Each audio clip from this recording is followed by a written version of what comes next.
The Owls were in a one-score game in the third quarter with the number 19 team in the country at South Florida, but the Bulls proved too strong in the second half and came away with a win in front of 45,000 fans at Raymond James Stadium. Welcome to Inside the Owls Burrow, alongside the Haggerty family head football coach Zach Kitley. I'm Frank Fort. Coach, the final score was 48-13. I think in football it always starts up front. After going 3 weeks without giving up a sack, South Florida had 11 TFLs, 5 sacks, and my perception was you were behind the sticks a lot on the night, and it's hard to run an offense like that. Yeah, we were. They, again, give them a ton of credit. They're a really good football team, coach really well. Coach Patrick, their defensive line coach, I know him really well. We actually coached together at Texas Tech for a year, and then clearly Coach Orlando, with his resume. I mean, he's good. We knew they were good coming in, and man, like I said, they dominated us up front. Just to be honest with you, and 0.8 yards per carry, and you said 11 TFLs and 5 sacks. I mean, it's really hard to win games that way. And then, we had a couple plays where it was self-inflicted by us too. We had a reverse call that when you watch the tape, it looks like it's going to be an explosive on a first down, and we have a bad snap that hits off the running back, and now you're in 2nd and 18, 2nd and 19, and stuff like that. It's tough to come back, like you mentioned, being behind the chains, and that was what was frustrating. Is I felt like it was more self-inflicted than anything else. Down 21-6 at the half, you come out to start the third quarter. You go 75 yards for a touchdown on the shovel pass from Caden Velkamp to Mike Kirch. Defense gets a stop. Gavinch Marcelin had a sack there, and that looked like your opportunity. But the offense really couldn't generate much in the second half. You did go 7 for 8 on fourth down, but you don't want to be in fourth down that often. No doubt. No, you mentioned it, just lack of explosion for us. And again, it started with the run game. We could not get anything going in the run at all, and so we were having to throw the ball. And so, and again, defenses aren't dumb. Coaches aren't dumb. They feel that too, and so now they're lining up on edges, and they're pinning their ears back because they know they don't have to stop the run anymore. They know it's a pass, and so we're trying to get the ball out as quickly as we could, just trying to not take those negative plays and those sacks and some stuff like that. And again, unfortunately for us, we had some huge penalties at times, and we had two actual explosive plays that got called back for offensive holdings that again, you get some momentum there with some explosive pass plays. Now you can go fast, do some of your tempo stuff that we were having success at early when we were moving the ball better. When you have negative plays or penalties, you can't get in that rhythm to go fast, and that's really ultimately what really killed us there late. A couple of bad breaks in the first half, which maybe doesn't necessarily change the outcome, but it certainly changes the tone of the game. They had a fumbled punt, which Tito Nunez recovered. Unfortunately, the guy had a foot on the sideline when he muffed it, and that's a dead ball. That's the rule. And then an Easton Messer apparent punt return touchdown. And I don't know, because you can't see it on TV, whether it's a good call or bad call, but illegal blindside block. But it happened so far away from the play, it was really kind of unnecessary. Some stuff that you'd like to see happen a little differently, but again, that's I guess neither here nor there no more. But yeah, just some unfortunate things happened to us late, and but again, you can't ever look up and say 1 or 2 plays hurt you. Again, it could have changed the momentum of the game, absolutely. But we had another 150 plus plays out there that we got to be better on.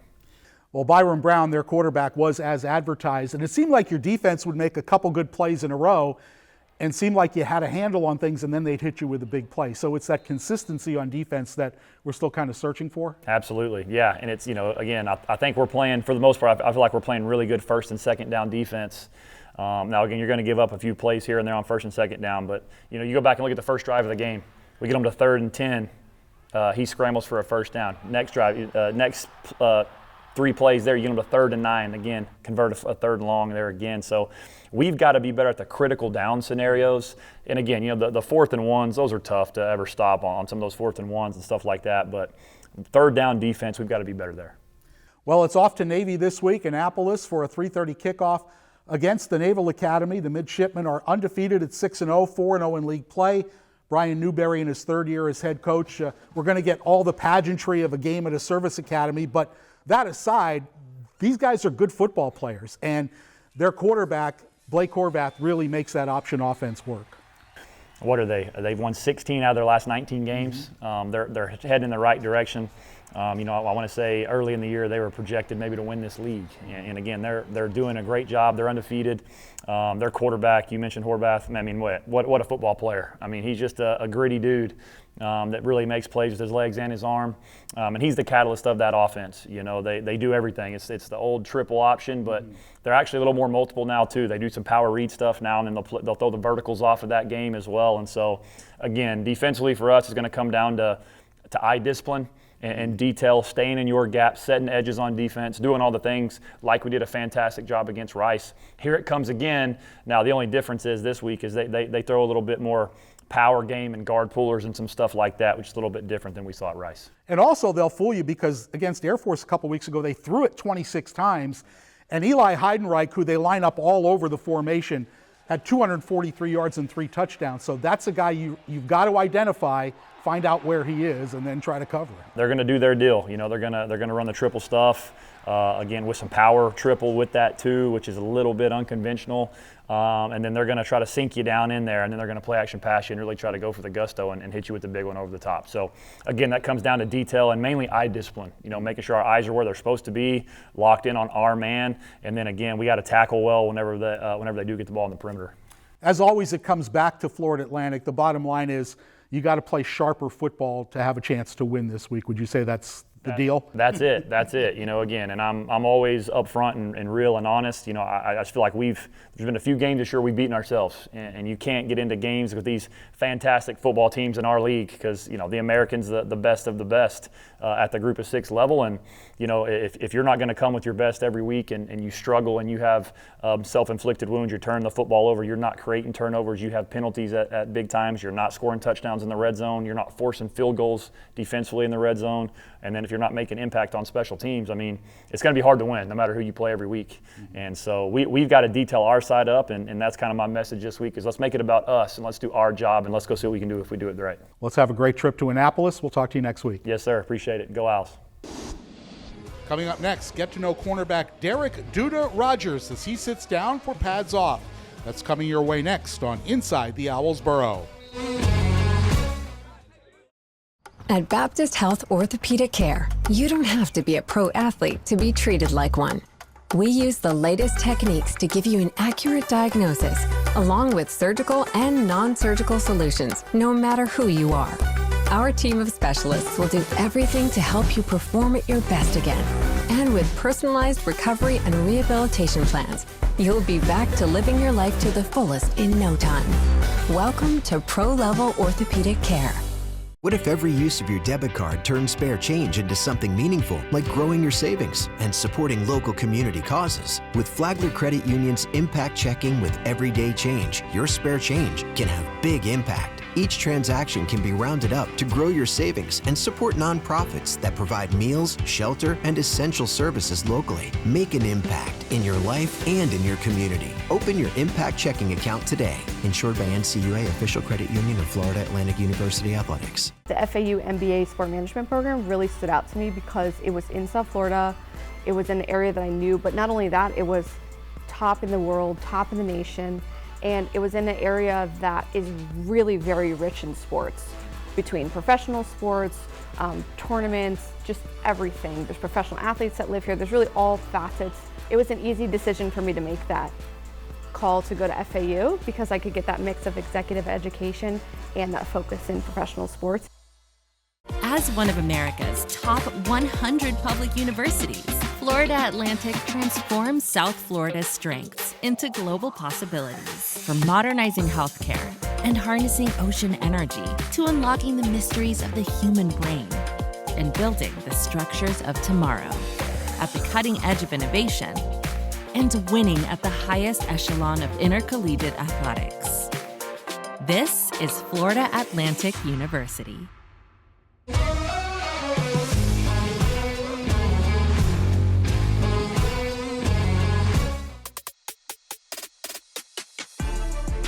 All right, little Mike Kurtz shovel pass touchdown here. We lined up and got in 12 personnel here, double tight ends, unbalanced set as well with this. And really what this is for the quarterback, this was a pass option.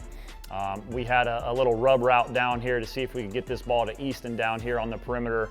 Kudos to their defense, did a really good job of covering that part up, because that's option number one. Then option number two right here is the backside shovel to Mike Kirch. Honestly, they played it pretty well. It wasn't pretty for us on our end. We got dented a little bit right here on the front side, but again, just a nice job by Mike, playing with great effort, spinning around and getting there in the end zone for the shovel pass touchdown for us here. This is Inside the Owls Burrow, presented by Baptist Health. Cornerback Derek Rogers is better known to his coaches and teammates as Duda. Where did that nickname come from? And a lot more in this week's edition of Pads Off.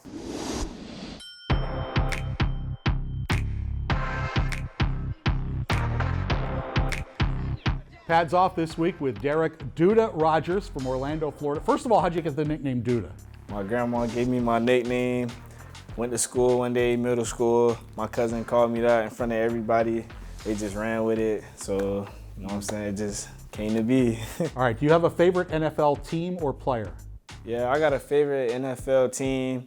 My favorite NFL team, the Cowboys. There's a lot of haters out there, but it's all good. My favorite player, we go Sauce Gardner.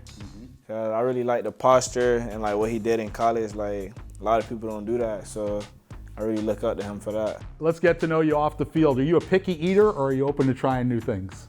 It depends on like where we at, like if it's seafood or just like anything. So I really say like I'm not picky, but I just eat burgers like everywhere I go, because that's all I know. Like I don't really know about nothing else. All right, staying in the food vein, what's the worst topping to put on a pizza?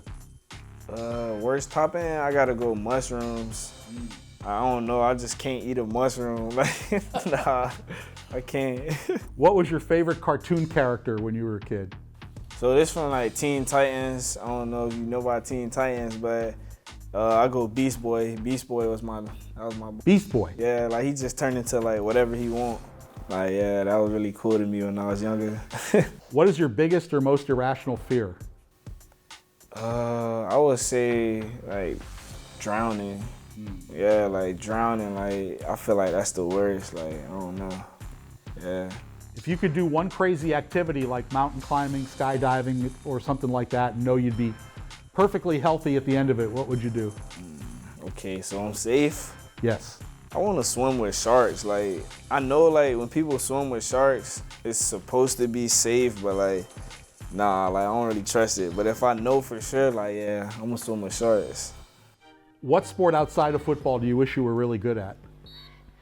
I would say, like, really, really good, I would say basketball. Like, I'm decent, but, like, I wish I was really, like, dual sport. Like, yeah, like that good.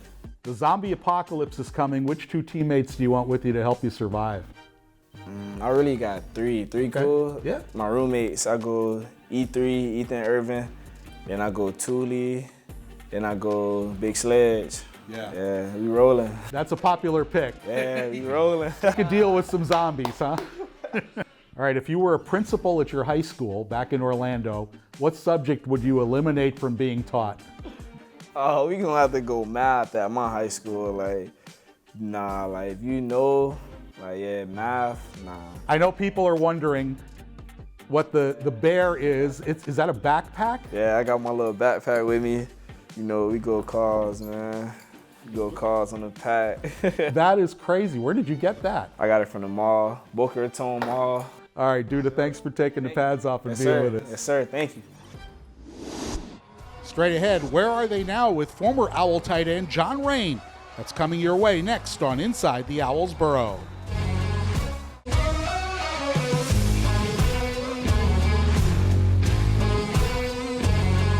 You're watching Inside the Owls Burrow, presented by Baptist Health. In this, the 25th season of Florida Atlantic football, we're looking back at some great games and performances. When the Owls played at Rice in 2016, backup running back Devin Singletary had a breakout game, one which propelled him to a record-shattering career.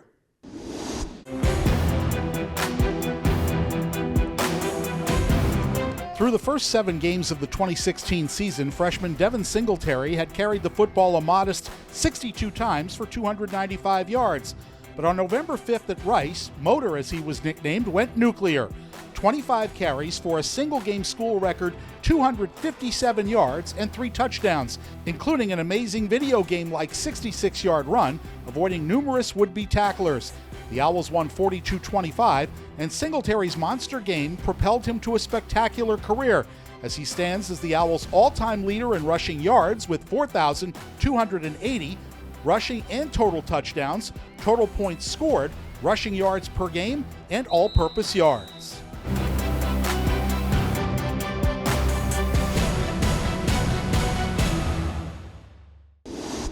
Motor now plays with the New York Giants in the NFL. In 2019, Harrison Bryant became the first Owl player to win a national award, the John Mackey Trophy, as the nation's best tight end. Fellow tight end John Rain also had a terrific season that year. We catch up with John in Where Are They Now?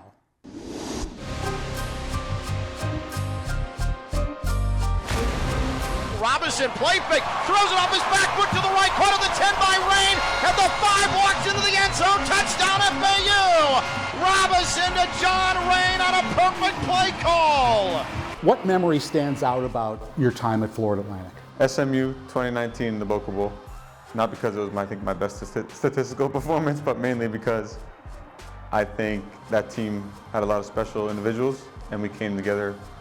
You know, it felt like just us at the time. That was when our coach had just left, and we rallied as guys under Coach Spencer when he stepped in, and it was a special win. I think we were doubted a lot going into that game, and I just have a lot of raw emotions when I think about that game. You know, you were the second tight end, played a lot of 12 personnel. You had 6 touchdown catches and playing in the same room with the guy that won the Mackey Award, Harrison Bryant. So what does that say about the scheme and about the diversity of the offense? Yeah, I think Coach Kiffin definitely loved his tight ends. And I was fortunate enough that Harry was getting the ball so much that he was so tired by the time we got down to the red zone. I was the benefactor of that. And yeah, we were all playing together with Harry and he's still my best friend to this day, was special. Being lucky enough for me for that, he was tired because he had 5 catches on one drive, and we get down to the goal line, and I come in, and for cleanup duty, it was great. 3rd down and goal to the 2. Robinson in the end zone. Touchdown. John Rain, the other tight end. You scored a touchdown at Ohio State in front of 100,000 people. Is that a memory that it's going to live with you for a while? Forever, forever. Something I brag about forever. Something I tell my kids, no question. Also in that game, I was hit by Jeff Okudah, and it was the loudest boom I ever heard in a stadium in my life. I remember I blacked out there for a second just with the sound and the hit, but it was definitely, I'll think about that game for the rest of my life. It was awesome. So tell us what you are doing now. So I just joined City National Bank. I'm working as a commercial real estate portfolio manager, and basically my function is to manage an existing portfolio of commercial real estate loans that we have. Monitor those current exposures and ensure asset quality and make sure that we're maintaining the standards of City National. Is this a career you thought you saw yourself in, or something that you fell into? Definitely, I didn't see myself in this. I think I wouldn't have put it off the table if someone had said this is an industry I would be in. I did study I did a graduate certificate online in real estate investment, so I was moving towards this while I was playing. So I think it was natural that I am doing this now. You've got a family now. You've got a 1-year-old daughter. So that part of your life has changed, right? No doubt. Hardest job I've ever had in my life, being a dad. But the best. She just turned 1 on the 9th of July. She's been amazing, and my wife, Alexandra, who's been an incredible mom. It's been extremely difficult, but it's been the most rewarding and biggest blessing in my life. Coming up, offensive lineman Mauricio Hines dreamed of a career in a different sport growing up in Canada. That story next on Inside the Owls Burrow. Do you need a personal injury lawyer?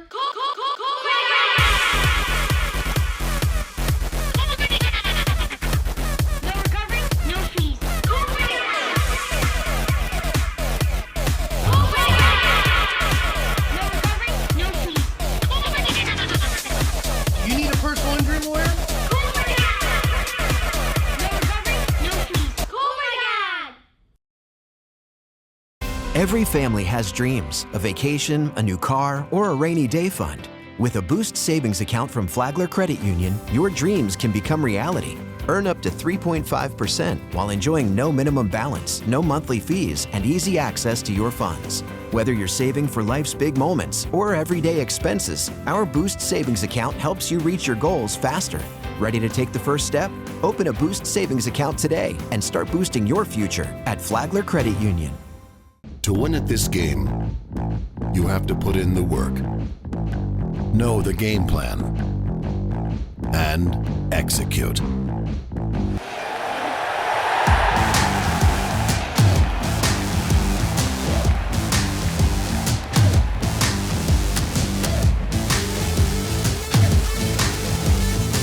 At Duffy's, our game is always on.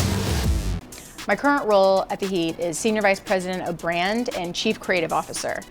In my role, I oversee all of the creative function, including design, branding, copywriting, including uniforms and merchandise. I think what I love most about the MBA Sport program was the combination of real hands-on practical curriculum, solving today's business problems, having high-level discussions around what was happening in the world of sports business.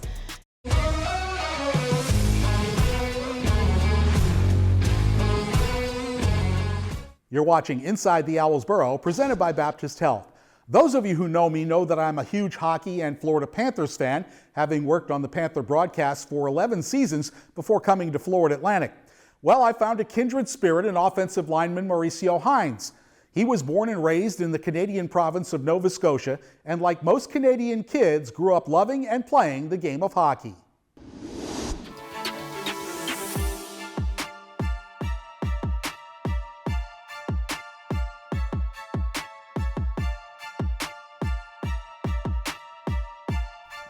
I just love, one, it was everything. It was like the winter feeling in Christmas time and you going out on the ice with your friends. I grew up on a lake, so it was like, I love just being on my skates and you're out there, the hot chocolate and the wind blowing in your hair. It's like no other feeling, especially gliding around on those blades.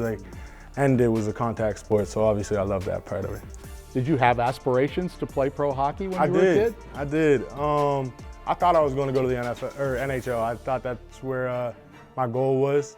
I played like 10 to 11 years, and from the age of 5 or 8, I knew I wanted to go to the league, but eventually I just grew out of it, got too big for the hockey. I was going to say, you had to be the biggest guy on the ice almost every night. I was bigger than everyone, yeah. Every time I stepped on the ice, it was very few guys that were even close to as big as me. And it was just, I loved it. It was fun. When I was young, I was a defenseman. But then when I got older, I liked the puck. I had great vision. I was pretty good at skating, so I was a right winger. I liked having my shot on the inside, and I loved playing winger, to be honest. Just, touch the puck, move the puck. But I think if I would have understood a defenseman, I could have been a better defenseman than I was a winger.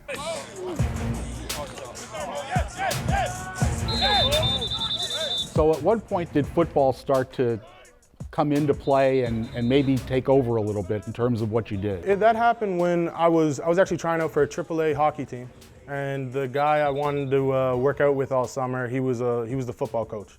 He was a great trainer, and he did dry land for all the hockey kids. I got connected with him, kept working out with him, and then eventually he was just like, "You want to come try football?" And so I did football and hockey. Seasons are the same, so it was really hard. And then COVID happened, so I stopped playing hockey, and I decided I want to give football a try. And then I played 7-on-7. That's where it was. I started playing 7-on-7 because he was a 7-on-7 coach too. So I played a lot of 7-on-7 ball, and then eventually I made my way to playing football in the States. How old were you when you and your family, your mom, decided you were going to come to the States to play football, and where did that happen? Yeah, I was grade 9 year, we were trying to come. But we just, I was still young, didn't know if it was the best decision. And so grade 10 year, I wanted to do a year in high school back home. So I did my year in high school. I was still playing football, still playing flag. And I was posting on Twitter, and all these high school coaches were hitting me up. And I thought it was the weirdest thing ever. I didn't know, I had no clue that I just wanted to play football in Canada. I was just trying to play ball.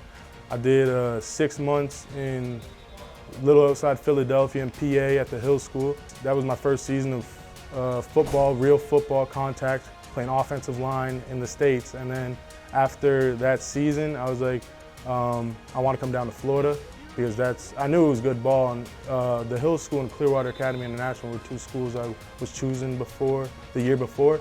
And so I wanted to give Clearwater a try. And I went there and I loved it. I loved Clearwater, and that's where the first day they taught me how to get in the stance. Like, that's where I learned football.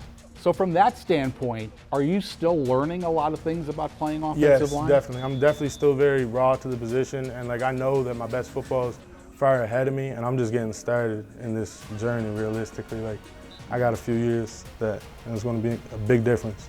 Obviously, to play hockey, you've got to have good footwork. Do you think that background helps you as an offensive lineman? Yes, 100%. I think, I'm always skating backwards, doing crossovers. It's all footwork, and I've been working on it my whole life. So when I come to offensive line, I had good feet, and I think that definitely has helped me in this end reaction time, just the reaction with the feet, always having them move, and I'm used to it. It definitely helped me. The good footwork definitely helps. Mo is also a huge Boston Bruins fan, but we'll give him a pass on that, at least for now. That's our show for this week. Thanks for watching. I'm Frank Fort. We'll see you next week right here on Inside the Owls Burrow.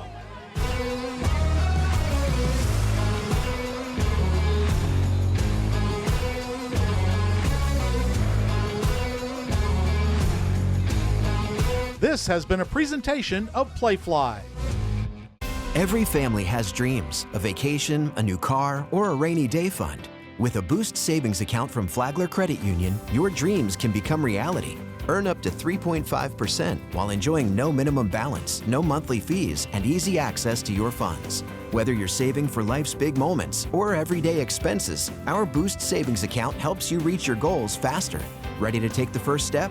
Open a Boost savings account today and start boosting your future at Flagler Credit Union.